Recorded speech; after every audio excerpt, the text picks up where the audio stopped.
Saya Marcel Putra Tering Palili dari Fakultas Hukum, Jurusan Hukum dengan NIM 0105123007. Saya Fizalda Pong Sirinding dari Fakultas Hukum dengan NIM 0105123085. Perkenalkan, nama saya Nimrod Willy Belo dari Fakultas Hukum dengan NIM 0105123090.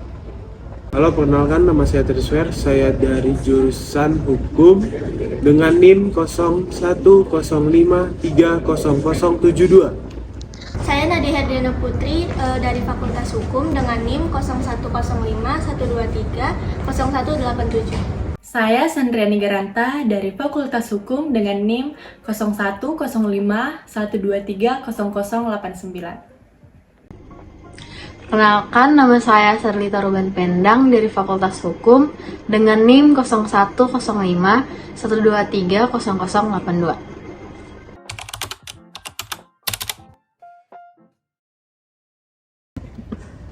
Sebelum jauh mengetahui apa itu soft skill, di sini saya akan memaparkan pentingnya kemampuan soft skill. Kemampuan soft skill merupakan kunci utama dari kesuksesan. Nah, dengan mengembangkan soft skill, Anda dapat meningkatkan kualitas hidup Anda, kepercayaan diri, dan komunikasi Anda. Nah, dengan soft skill ini, Anda juga dapat meningkatkan adaptasi diri Anda. Sehingga bisa dikatakan bahwa soft skill ini sangat dibutuhkan oleh manusia. Menurut Elvin Lee, data dari tahun 2011, soft skill adalah kecakapan hidup atau keterampilan. Keterampilan yang maksud dalam berkomunikasi, berbahasa, emosional, dan spiritual, dan tentunya memiliki etika dan juga moral. Ada pun beberapa contoh dari soft skill. Yang pertama, kemampuan dalam berkomunikasi, bekerja tim, adaptasi, dan tentunya dalam memecahkan masalah.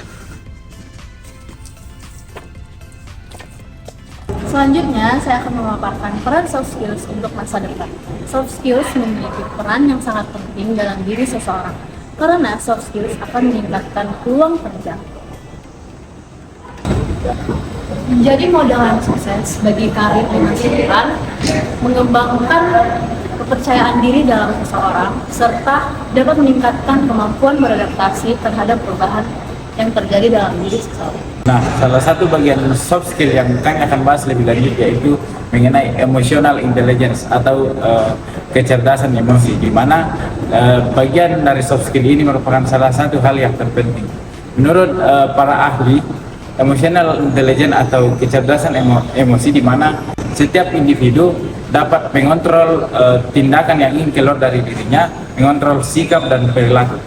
Menurut Daniel Goleman, setidaknya ada lima komponen utama, yaitu yang pertama kesadaran diri, yaitu bagaimana kita bisa memahami dan mengenal emosi diri sendiri.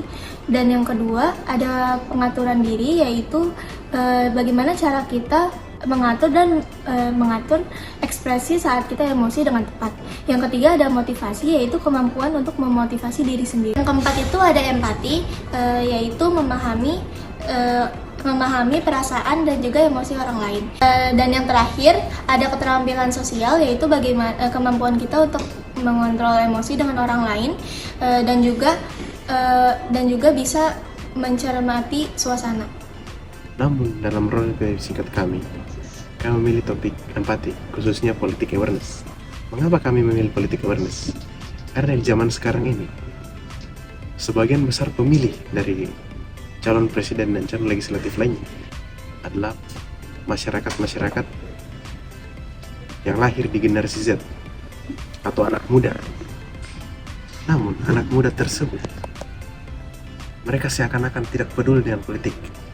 Mereka memilih calon presiden atau calon legislatif yang lainnya itu berdasarkan dengan hal yang sedang tren atau orang biasa sebut dengan FOMO. Namun mereka tidak tahu bahwa ketergantungan hidup mereka terhadap politik sangat mempengaruhi kehidupan mereka ke depannya. Contohnya, ekonomi sangat tergantung pada politik, kehidupan sosial sangat tergantung pada politik, tapi mereka belum sadar akan hal tersebut. Sehingga banyak dari mereka yang bisa dikatakan sebagai buta politik.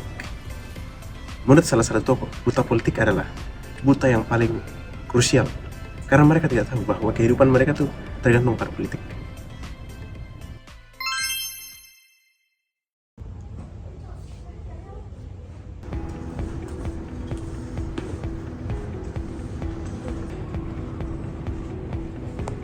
Pagi semuanya. Pagi, Silakan duduk. Jadi, selama 30 tahun ini kita telah melewati banyak pengalaman bersama. Kita telah menyelesaikan tugas-tugas bersama. Tapi sesuai dengan peraturan perusahaan, saya mau tidak mau harus pensiun dari jabatan saya. Maka dari itu, saya ingin meminta kepada kalian untuk memilih calon pemimpin perusahaan yang baru. Sekiranya kalian bisa memilihnya dengan bijaksana, melihat dengan visi misi yang dipaparkan. Besok kita akan melihat visi misi mereka. Terus yang penting jangan pilih berdasarkan subjektif, tapi lihatlah berdasarkan objektivitasnya. Baik Pak. Baik Pak. Sekiranya itu yang saya sampaikan. Terima kasih.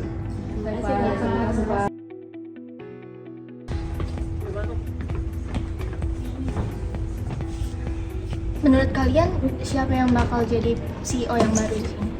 Kalau menurut aku sih kayaknya Paningkat ya, soalnya kalau Pak Triswar kinerjanya kurang aja itu. Soalnya tahu nggak sih kayak selama ini pengalaman kerjanya Pak Nimrod tuh oke banget, apalagi program kerjanya itu selama dia jadi manajer, wah banyak banget yang jadi tuh kita ke sana. Tapi menurut aku nih ya, bisa jadi Pak Triswar jadi CEO baru kita. Soalnya kan dia orangnya baik banget, terus humble juga kepada karyawan bawahannya gitu. Ya benar banget tuh, aku juga dengar dari departemen Pak Triswar ya kan. Triswar tuh baik banget, mana gemoy lagi.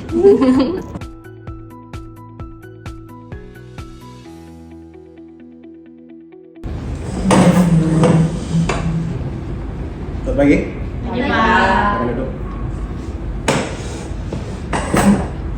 Jadi, berhubung hari ini kita akan mendengarkan visi dan misi dari calon pemimpin perusahaan baru, saya ingin mengucapkan pesan dan kesan saya selama di sini.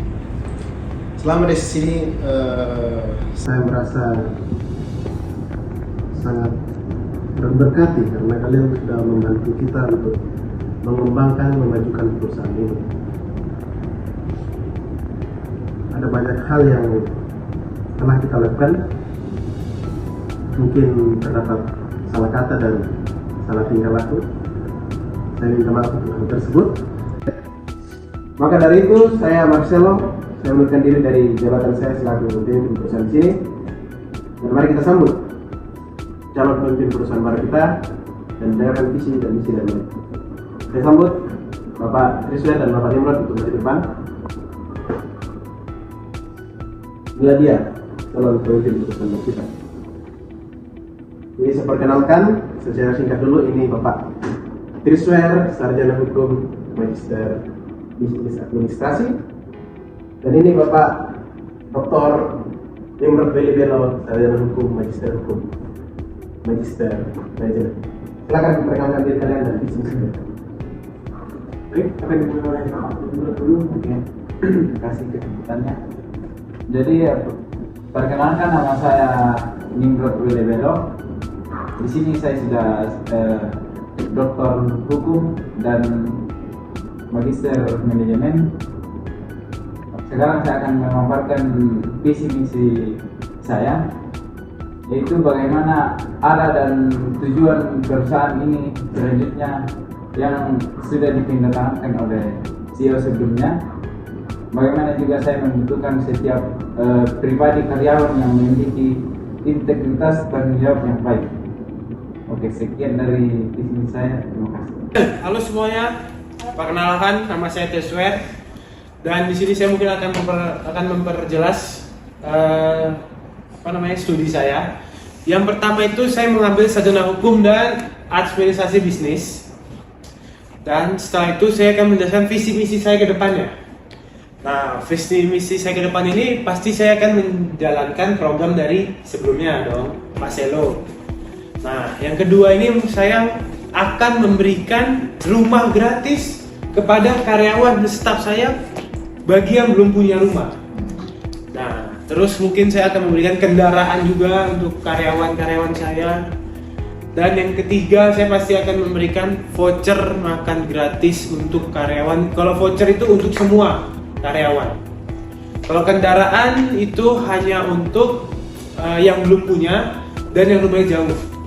Untuk saya akan memberikan kendaraan dan rumah. Kalau rumah saya pasti kasih pada yang belum punya, saya akan memberikan semuanya. Oke, sekian dari saya. Terima kasih. Jadi kalian sudah mendengar visi dan misi dari calon pemimpin perusahaan kita. Dan saatnya kita voting. Yang memiliki suara terbanyak akan menjadi pemimpin perusahaan kita. Jadi saya harap kalian bisa menentukan pilihan kalian sesuai dengan isi hati kalian, sesuai dengan visi misi yang mereka paparkan, yang paling terbaik untuk perusahaan kita, untuk kemajuan perusahaan kita. Mari kita voting. Yang memilih untuk Bapak Nimrod sebagai kepala perusahaan kita, angkat tangan.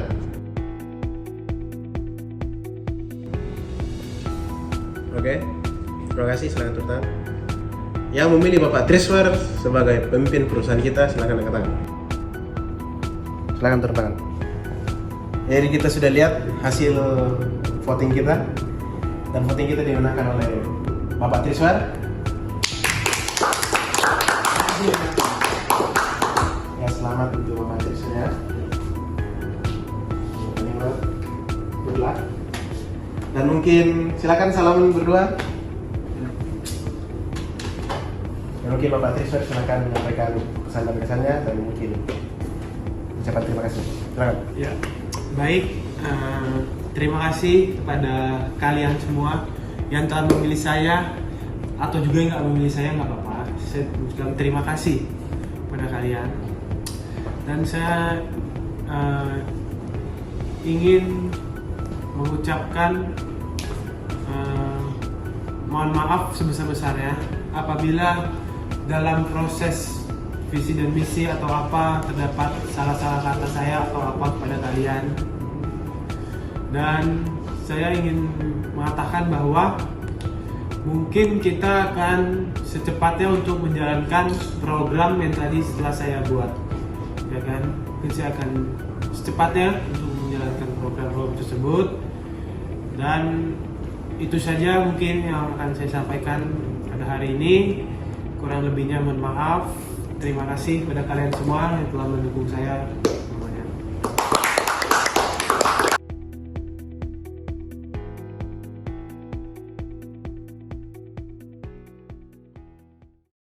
Sebenarnya saya kumpulkan kalian semua di sini, para karyawan saya semua, dikarenakan saya akan membicarakan suatu hal yang penting. Dikarenakan perusahaan ini sebelumnya akan tutup, dikarenakan saya telah gagal untuk memimpin perusahaan ini selama beberapa tahun belakangan saya pegang. Saya ingin mengucapkan mohon maaf kepada kalian semua yang telah memilih saya, dan yang bukan, saya mohon maaf dikarenakan saya tidak dapat menjalankan program yang telah saya berikan. Dikarenakan memegang suatu perusahaan itu tidak mudah rupanya, tidak segampang yang saya kira. Dikarenakan sudah gagal saya memilih perusahaan ini, saya ingin mengucapkan mohon maaf kepada semua karyawan saya. Saya mengucapkan mohon maaf sebesar-besarnya kepada karyawan saya semua. Baik, saya akhiri pertemuan ini, dan kalian semua mulai tanggal 1 besok kalian semua akan diliburkan semuanya dan dikeluarkan dari kantor ini dikarenakan kantor ini akan tutup. Sekian dari saya, terima kasih yang sebesar-besar kalian semua. Dan saya pamit undur diri. Nggak bener banget.